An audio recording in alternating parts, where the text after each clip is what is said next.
नमस्कार। News our के इस खास शो में आपका बहुत बहुत स्वागत है।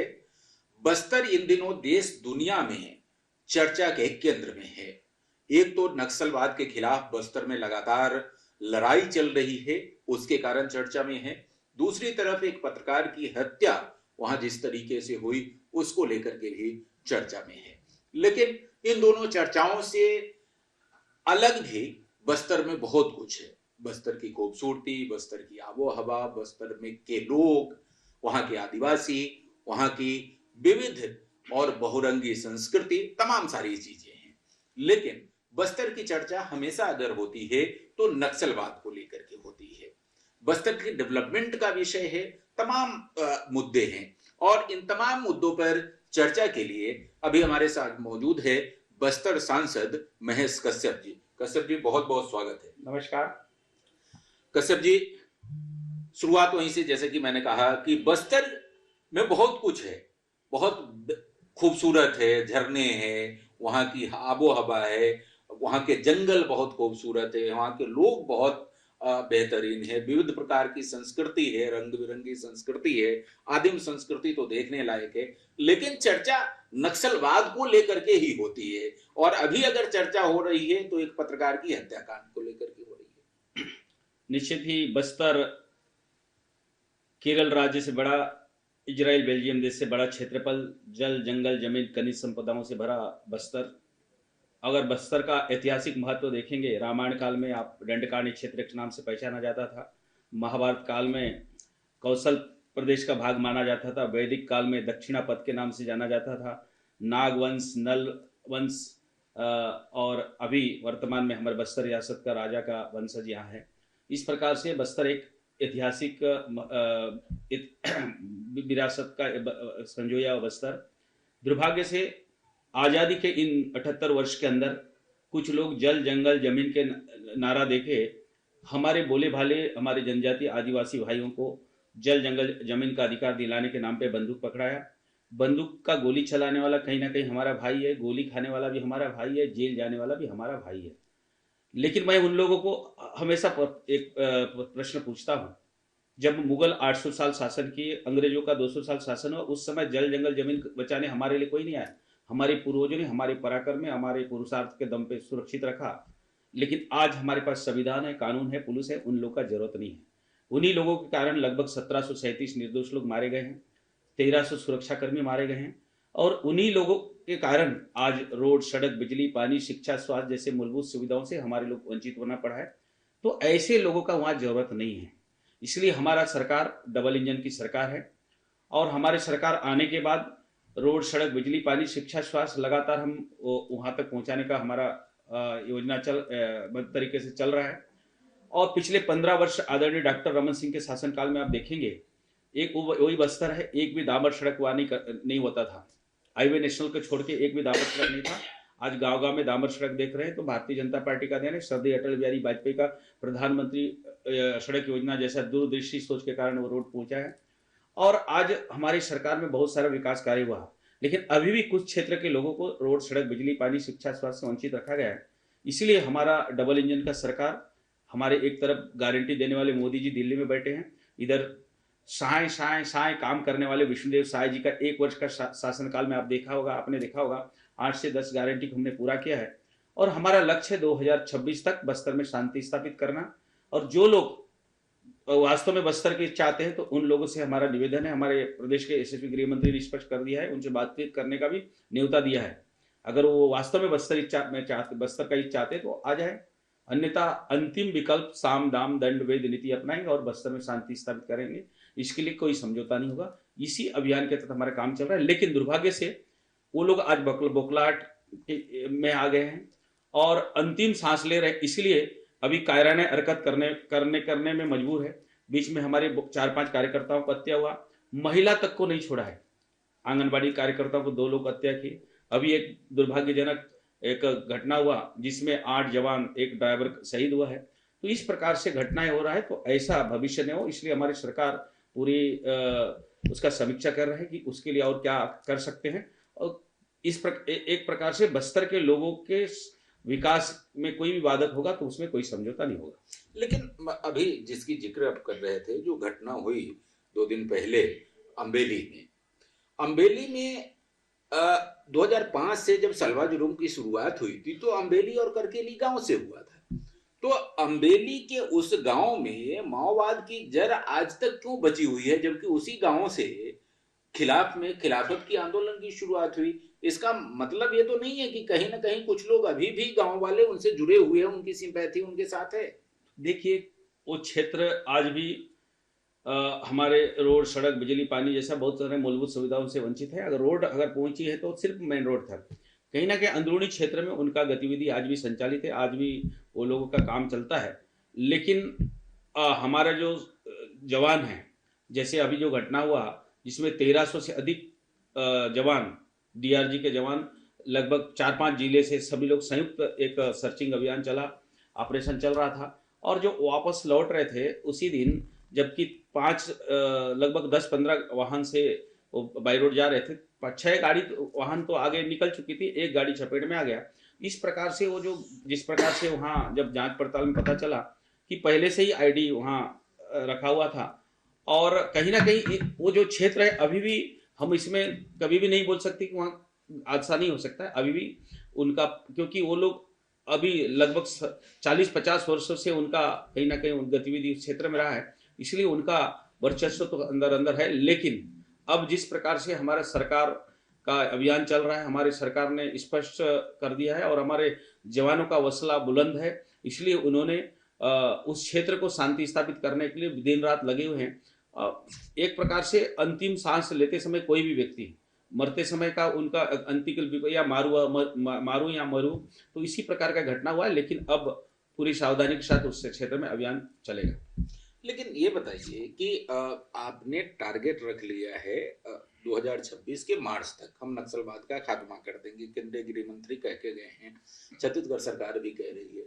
आप बस्तर से प्रतिनिधित्व करते हैं, बस्तर के चप्पे चप्पे को जानते हैं, बस्तर की भौगोलिक परिस्थिति को जानते हैं, आपको लगता है ये संभव है? निश्चित ही संभव है, क्योंकि आज हम जब जम्मू कश्मीर से धारा 370 खत्म कर सकते हैं, पत्थरबाजी खत्म हो सकता है, हमारे पूर्वोत्तर से जो अलगाववाद खत्म हो सकता है, तो बस्तर भी खत्म होगा। बस सरकार की मनोबल होना चाहिए, मतलब इच्छा शक्ति होना चाहिए। दुर्भाग्य से पिछले 5 वर्ष कांग्रेस के शासन काल में कांग्रेस के लोग दावा करते थे नक्सलवाद खात्मा हो गया। कहीं ना कहीं ये लोग अंदरूनी मौन समर्थन करते हैं, उनका संरक्षण है। अगर वो लोग खात्मा किए होते, खत्म हुए, नक्सलवाद नहीं होता, तो आज अचानक कहाँ से पैदा हो गए? तो कहीं ना कहीं इनका समर्थन है। आज भी कोई ऑपरेशन होता है तो क्या बोलते हैं, निर्दोष लोगों को मारा गया, इस प्रकार से प्रोपोगंडा करके कई मानव अधिकार का हवाला देने के बात करते हैं, कभी निर्दोष लोगों को पर हमला, इस प्रकार से उनका संरक्षण करते हैं। भैया, हम तो बोलते हैं अगर वो लोग निर्दोष लोग मारे जा रहे हैं, हम भी उनके प्रति संवेदना व्यक्त करते हैं। लेकिन अगर आपको मालूम है वास्तव में कौन है नक्सली, तो उनको मालूम है तो बता दें ये नक्सली ये है, तो उस हिसाब से कार्रवाई होगा। इसका मतलब उनको पूरा जानकारी है। आपको एक चीज और बता दूं, जो हमारे प्रदेश का 5-7 बार का एमएलए मेरे प्रतिद्वंदी रहा है अभी लोकसभा चुनाव में, कवासी लखमा, जो जीरम कांड होता है जिसमें 32 से अधिक बड़े नेताओं का शहादत होता है, हम उनका शहादत को नमन करते हैं। लेकिन उस घटना में वो व्यक्ति सम्मिलित रहता है और मोटरसाइकिल चाबी मोटरसाइकिल मिलता है, वहां से भाग जाता है और लगातार उसी क्षेत्र चुनाव जीतता है। तो बाकी लोग घुस नहीं सकते, वहां चुनाव जीतता है। तो इसका मतलब क्या है? सीधी सी बात है, इनका कहीं ना कहीं समर्थन है, संरक्षण है। तो इसीलिए आज ये दुर्दशा हो रहा है, और ऐसे लोगों को अब बस्तर के लोगों ने पहचाना है, इसलिए अभी उनको नकार दिया। जो कवासी लखमा अभी चुनाव में वो दावा करता था कि मैं अजय हूं, मेरे को कोई नहीं हरा सकता, लेकिन पहली बार उनके क्षेत्र में 4000 वोट से हार का सामना करना पड़ा है। आने वाला समय में ऐसे लोगों को बस्तर के लोग अपना लोकतांत्रिक अधिकार के साथ उनको सबक सिखाने वाले हैं, और चाहे बंदूक चलाने वाले हो चाहे सत्ताधारी हो, उनके साथ अब बस्तर के लोग अच्छी तरीके से पहचान चुके किससे का क्या व्यवहार करना। बात ठीक है, और टारगेट रखा जाना चाहिए, उसमें कोई बुराई नहीं है। और मैं निसंकोचो कहूंगा, बहुत स्पष्ट तरीके से कहना चाहूंगा कि पहली बार है कि केंद्र और राज्य सरकार पूरी एक टारगेट लेकर के काम कर रही है, और ये प्रशंसनीय है, इसमें कोई शक नहीं है। लेकिन आपने उदाहरण दिया जम्मू कश्मीर का, आपने उदाहरण दिया दूसरे बस्तर की जो परिस्थितियां हैं, विशेष तौर पे भौगोलिक परिस्थिति, वो बाकी जगह से बिल्कुल भिन्न है। बस्तर में एक ऐसा इलाका है जिसका आजादी के 78 साल बाद आप सर्वे तक नहीं कर पाए हैं, रेवेन्यू सर्वे नहीं हो पाया, वहां कहाँ क्या है ये आपको जानकारी नहीं है, फिर कैसे आप कहते हैं कि नक्सलवाद हम 2026 तक खत्म कर देंगे? देखिए, आज के समय में दुनिया का ऐसा कोई कोना, कोई भी क्षेत्र, कितना भी परिस्थिति विपरीत हो, वहाँ पहुंचना आसान, इतना ज़्यादा दिक्कत नहीं है। लेकिन इसका जिम्मेदार भी कांग्रेस के लोग हैं। उनको 60 साल इस देश के लोग शासन करने का मौका दिया, हमको तो महज 15-16 साल होने जा रहा है, चाहे केंद्र में देखेंगे चाहे राज्य में देखेंगे। लेकिन इतना कम समय में बड़े बड़े समस्याओं का समाधान कर चुके हैं हम लोग, उसका हल निकाल चुके हैं। धारा 370, 35, यही लोग दावा करते थे कभी खत्म नहीं होगा, हमने हमारे आदरणीय मोदी जी के नेतृत्व में मिनटों में खत्म हो गया। आज बांग्लादेश भूटान का समस्या, बॉर्डर का समस्या हो, हमारे मणिपुर, मिजोरम, आसाम, मेघालय, त्रिपुरा क्षेत्र में जो अलगाववाद का समस्या हो, तो समस्या का समाधान हो सकता है, चाहे कितना भी विपरीत परिस्थिति हो। भाई, जनता ने, देश के लोगों ने किसी भी राजनीतिक पार्टी को इसलिए उनको नेतृत्व करने का मौका दिया है, उनको जिम्मेदारी सौंपा है, तो उस परिस्थिति से आप लड़ो और उनको आज़ादी दिलाओ, उनको समस्या का निदान करो। समस्या गिराने से नहीं होगा, समस्या को समाधान करने के लिए इच्छा शक्ति होना चाहिए। और ये कांग्रेस के लोग कभी भी नहीं चाहते कि इस देश के लोग का विकास हो। और ये लोग तो हर समय आदिवासी हितैषी, दलित हितैषी, गरीब हितैषी, यही नारा देके 60 साल शासन किए। मैं बचपन में सुनता था, कांग्रेस लाओ गरीबी हटाओ, कभी गरीबी नहीं हटा। आत नहीं रहने से भात नहीं मिलेगा नारा देते थे, कभी भात नहीं मिलता। हमारे बस्तर के लोग कनकी चावल नहीं मिलता।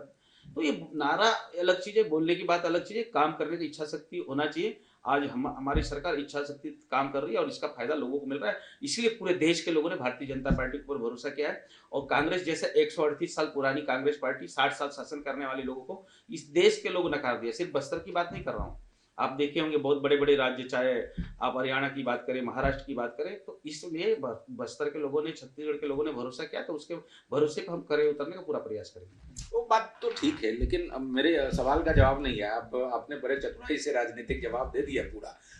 अबूझ मार जो अभी तक अबूझ है देश दुनिया के लिए 78 साल बाद आजादी के, आपकी इस डबल इंजन की सरकार में देश दुनिया उसको बूझ पाएगी? उसका राजस्व सर्वे हो पाएगा? वहां तक सड़कें बन पाएगी? वहां के लोगों का जो है जनगणना और बाकी सारी चीजें जो है शासकीय योजनाओं का लाभ उन तक पहुंच पाएगा?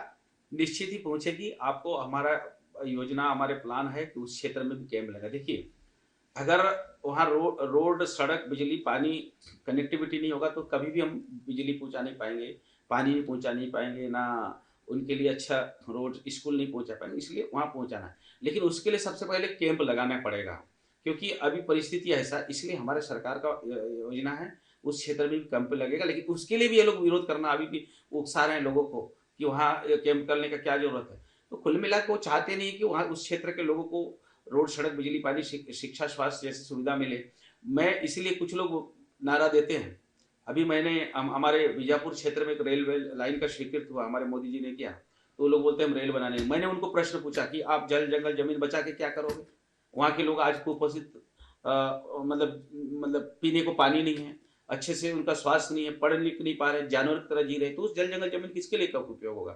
तो जरूरत उन्हीं लोगों के लिए, अगर जल, जंगल, जमीन बचा रहे तो उनको अच्छा शान से जीने दो। तो उसके लिए अगर उनको शान से जीना है तो उसके लिए रोड चाहिए, बिजली चाहिए, पानी चाहिए, शिक्षा, स्वास्थ्य चाहिए। इसलिए हमारी सरकार के द्वारा अभी निर्णय लिया गया है कि हर 5 किलोमीटर के दायरे में कैंप खोलना और नियत नीलानार योजना, विशेष योजना के माध्यम से केंद्र एवं राज्य सरकार के सभी योजनाओं को वहाँ के युवाओं को उस लाभ से जोड़ना और मुख्य धारा में लाना, ये हमारा पहला प्राथमिक। और इसका लाभ भी मिल रहा है। शिलगेर के नाम आप सुनते होंगे, सालों, 1 साल 2 साल से आंदोलन चल रहा है, वहाँ आज कैंप खुल गया। वहाँ के लोग आज सैकड़ों की, हजारों की संख्या में आधार कार्ड बनाने आ रहे हैं, बैंक खाता खुलवाने आ रहे हैं। और वहाँ के लोग चाह रहे हैं, मैं खुद एक जनप्रतिनिधि होने के नाते उधर दौरा करता हूँ, मेरे पास आवेदन आता है कि हमारे क्षेत्र में कैंप चाहिए, खोलना चाहते हैं, लेकिन वो सामने नहीं आना चाह रहे हैं। लेकिन सब चाहते हैं कि वहाँ कैंप खुले, वहाँ रोड आए, सड़क आए, बिजली आए, पानी आए। लेकिन उनको ये भी डर है, वो सामने इसलिए नहीं आ रहे हैं। अगर आपके मीडिया के सामने आके बोलेंगे हमको रोड चाहिए, तो दूसरे दिन उनका मौत के घाट उतार दिया जाएगा। तो इस प्रकार की समस्या है। तो समस्या के साथ वहाँ के लोग समाधान भी चाहते हैं और इस ओर हमारी सरकार आगे बढ़ रही है। एक जमाना था जब अबूझमार की हम बात कर रहे हैं, अबूझमार को वहां पर जाने पे प्रतिबंध था, आम आदमी वहां जा नहीं सकता था। मध्य प्रदेश के जमाने में वो प्रतिबंध लगाया गया था, कलेक्टर से परमिशन लेने की जरूरत होती थी, जिसको आपकी पुरानी सरकार डॉक्टर रमन सिंह ने उसको खोला और ओपन किया।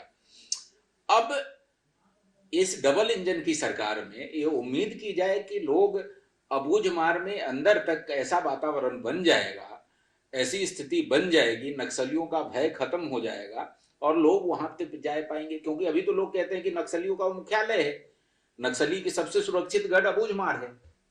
देखिए, एक चीज मैं आपको, आपने शुरुआत कर दिया तो मैं और थोड़ा सा उसको जोड़ देता हूँ। जब मध्य प्रदेश शासन हुआ करता था, मध्य प्रदेश का राजधानी भोपाल हुआ करता था, उस समय कोई भी अधिकारी कर्मचारी को बस्तर क्षेत्र में भेजा जाता तो अधिकारी कर्मचारी बोलता था कि बस्तर नहीं जाना, काला पानी की सजा की तरह। पूरा बस्तर को काला पानी का सजा माना जाता था। हाँ। शुक्र है श्रद्धेय अटल बिहारी वाजपेयी जी को 1 नवंबर 2000 को छत्तीसगढ़ राज्य बना के दिया और वहीं से बस्तर का विकास का रास्ता खुलने लगा और आज रोड, सड़क, बिजली, पानी, शिक्षा, स्वास्थ्य जैसे मूलभूत सुविधा मिल रहा है। हम अबूझमार को थोड़ी देर के लिए छोड़ देते हैं। आज जिस बीजापुर आप जाके देखिए, आज दंतेवाड़ा जाके देखिए, आज हमारे सुकमा जाके देखिए, दंतेवाड़ा जाके देखिए, कैसा मतलब बदलाव आ चुका है। वहाँ एजुकेशन अब आपको देखने को मिलेगा, बड़े बड़े स्कूल मिलेगा, कॉलेज मिलेगा और रोड, सड़क, बिजली, पानी, शिक्षा, स्वास्थ्य और लोगों का मूलभूत सुविधा आप उपलब्ध। एक समय बीजापुर हम जा नहीं सकते थे, पटनम नहीं जा सकते थे। तो ऐसा ही अबूझमाड़ का क्षेत्र आज भी इस सब चीजों से वंचित है। उसको पूरा करना हमारा पहला प्राथमिकता और जो न्याय संगत, जो विधि सम्मत होगा उसके हिसाब से हम काम करेंगे। और हमारे सरकार का पहला प्राथमिकता है कि वहाँ उस अबूझमाड़ जो एक जल, जंगल, जमीन, खनिज संपदाओं से भरा हुआ क्षेत्र, प्राकृतिक सौंदर्य से भरा हुआ क्षेत्र, उसका लाभ लोगों को मिलना चाहिए, बस्तर के लोगों को मिलना चाहिए, देश के लोगों को मिलना चाहिए। तो कहीं ना कहीं आज उन जो लोग हैं जो जल, जंगल, जमीन का नारा देके हमारे लोग भ्रमित करके लगा, उन गद्दारों का के कारण आज ऐसे क्षेत्रों से हमको रोका जा रहा है। तो निश्चित ही आने वाला समय उसका समाधान होगा और उसका लोगों को लाभ मिलेगा। हम चर्चा कर रहे थे नक्सलवाद की, लेकिन नक्सलवाद की एक जो उसके जड़ में एक महत्वपूर्ण कारक है वो है भ्रष्टाचार, वो है लोगों को संवैधानिक अधिकार न मिलना, वो है लोगों की का एक्सप्लॉयटेशन, लोगों का शोषण। बस्तर में दुर्भाग्य से ये चीजें अभी भी खत्म नहीं हुई है और उसका एक ताजा उदाहरण दिखा कि एक ठेकेदार वहां सड़क निर्माण में भ्रष्टाचार कर रहा था और उसकी खबर एक पत्रकार दिखाता है तो उसकी हत्या कर दी जाती है। तो ये जो भ्रष्टाचार रहेगा, इस तरीके से अगर लोगों को उसका संवैधानिक हक नहीं मिलेगा तो फिर कैसे माना जाए कि नक्सलवाद का खात्मा हो जाएगा। ठीक है, नक्सल नाम से हो जाएगा लेकिन किसी और नाम से रहेगा, कहीं ना कहीं ये द्वंद्व तो रहेगा।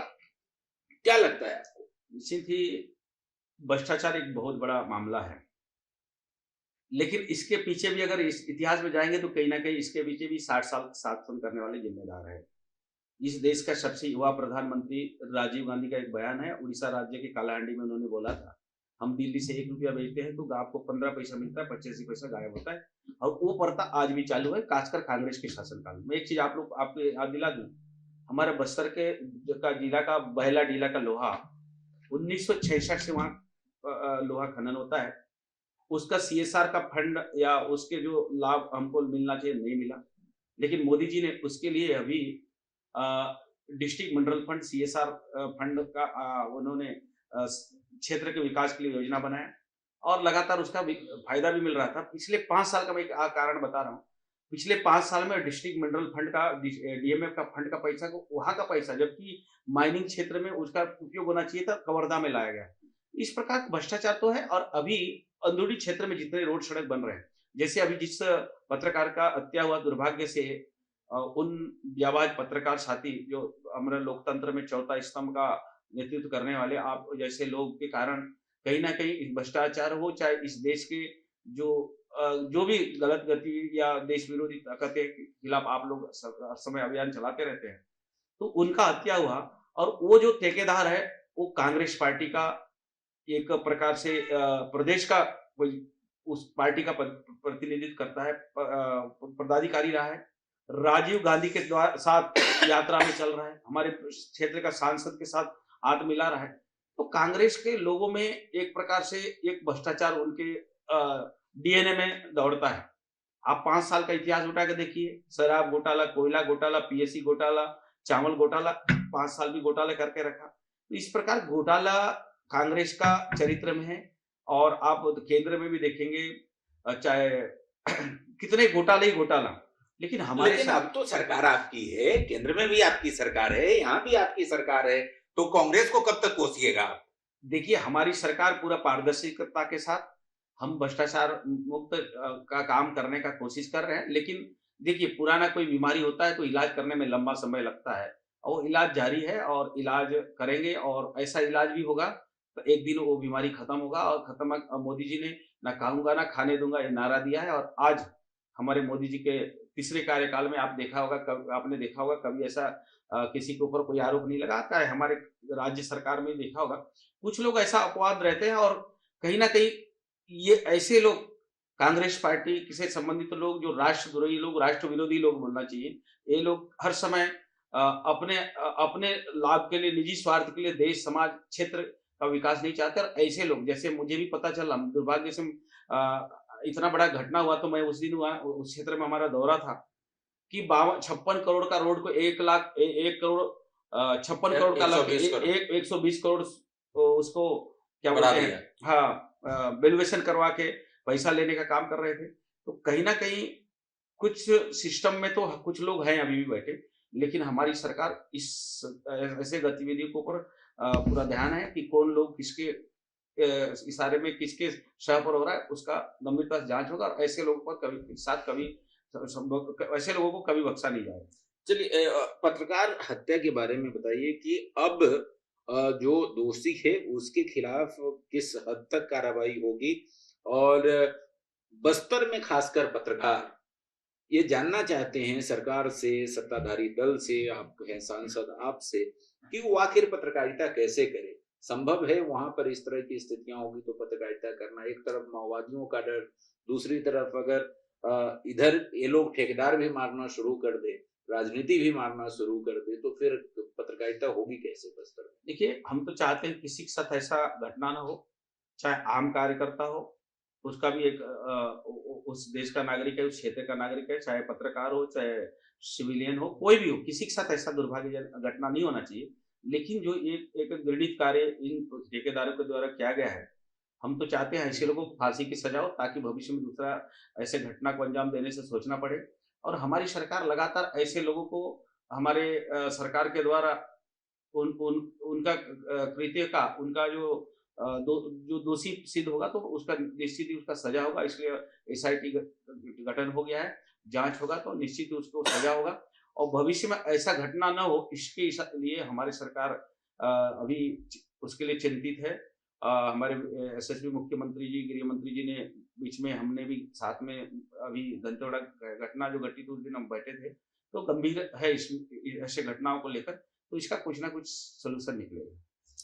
अभी डेवलपमेंट की चर्चा हो रही थी, आप कह रहे थे कि जल जंगल जमीन की बात न हो, विकास की बात हो, और विकास के लिए इंडस्ट्रियलाइजेशन जरूरी है, वहां पर वहां के मिनरल्स निकलने चाहिए, उद्योग धंधे आने चाहिए। उद्योग तो बहुत पहले बस्तर में आया, वहां से माइंस के माध्यम से जो है एनएमडीसी वहां के मिनरल्स को निकाल करके पहले कभी चीन भेजती थी, दूसरी जगह भेजती थी, ठीक है। अब वहां पर एक आपका स्टील प्लांट भी लगा, लेकिन वो स्टील प्लांट भी अब जो है बिकने की स्थिति में जा रही है। तो इसका फायदा बस्तर को कहाँ मिला? और इतने साल एनएमडीसी है, एनएमडीसी के जहां पर खदान है उसके बगल के गांव में जाकर के देख लीजिए वहां की क्या हालत है। आप बेहतर जानते हैं, आप सांसद हैं, वहां के गांव में गए भी होंगे, गांव के लोग आकर के आपको कहते भी होंगे कि जिनकी जमीनें गई वहां पीने का पानी साफ उपलब्ध नहीं है। देखिए, वही चीज मैं आपको पहले ही बता चुका हूँ। हमारे पूर्वजों ने बैलाडीला का लोहा को, अंग्रेजों के द्वारा बैलाडीला खदान को हैदराबाद का निजाम को बेचा जा रहा था, उससे हमारे पूर्वजों ने सुरक्षित रखा।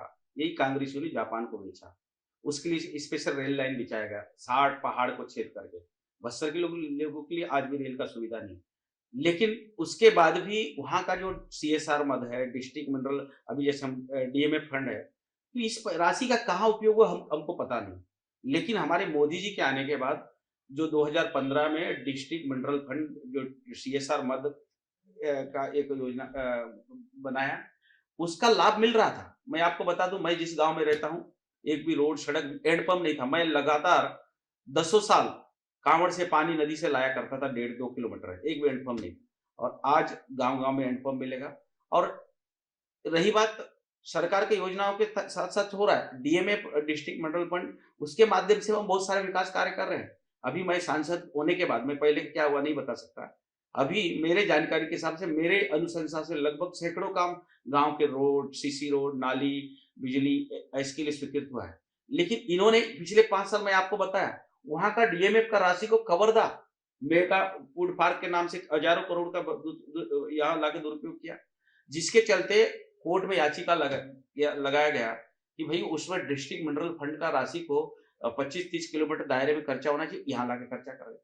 पहले हमारे 6 जिला को NMDC का राशि डिस्ट्रिक्ट मिनरल फंड का परसेंट वार मिलता था।